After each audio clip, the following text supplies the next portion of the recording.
Hello and welcome to the penultimate track presentation of CityLiga Season 22. Round 9 takes us back to Aston for 15 minutes of hardcore qualifying, followed by two 13-lap sprint races with the UF1 at the North configuration. The grid for the second race will see the top 50% of the field swapped based on the finishing order from the first race. Since the UF1 only has 4 forward gears, finding the optimum gear ratios is tricky. This is further compounded by the slow, medium and fast corners as well as gradient changes that we find at Aston North.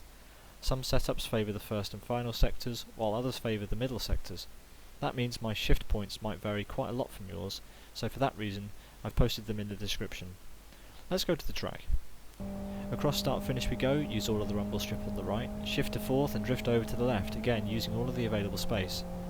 Brake and drop to second while maintaining some throttle input so that the rear doesn't step out. Don't use all of the curb at the apex as this unsettles the car on the exit, pushing you wide into the grass. Move to the middle of the road, shift to third at 6,500 revs and use smooth steering inputs to guide the car past the two apexes using all of the curbing without picking up any grass. Again, use all of the space on the exit. For this right-left section, be smooth with the steering as you try not to scrub speed on the exit, and if needed, run onto the artificial grass to keep up the momentum. Go to fourth as soon as the revs begin to pick up. A good exit from sector 1 could give you the draft of the car in front. Passing into the corner at the bottom of the hill is risky, as lifting off the gas too much will make the car slide mid-corner, which has the potential to land you in the gravel on the exit, so try and get the job done on the straight.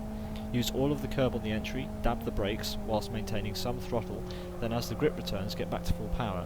Avoid the exit grass here like the plague, as this will slow you down dramatically and could cost you several places if you're in a close group. Watch out for any lunges into the next one, but be aware that holding your line around the outside will most likely secure your position for the entirety of the uphill section. Drop down 2 gears, maintain some gas under brakes and get back to full power as soon as the grip returns to the front axle. Shift to third, move to the right side and focus on nothing else except being as smooth as possible on the steering as you can be through the next complex of corners.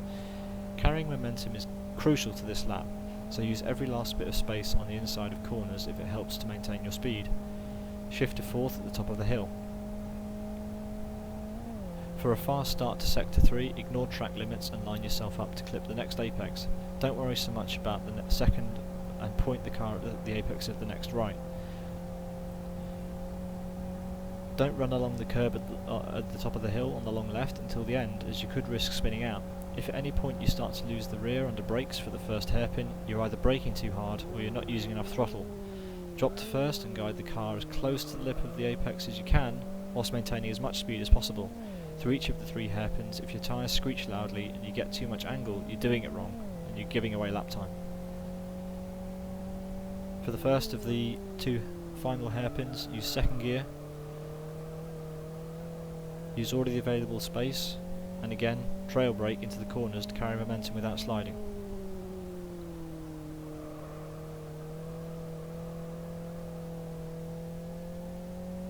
If you did all that correctly, you're on for a good lap. This was one lap of Aston North in the UF1. See you in the race.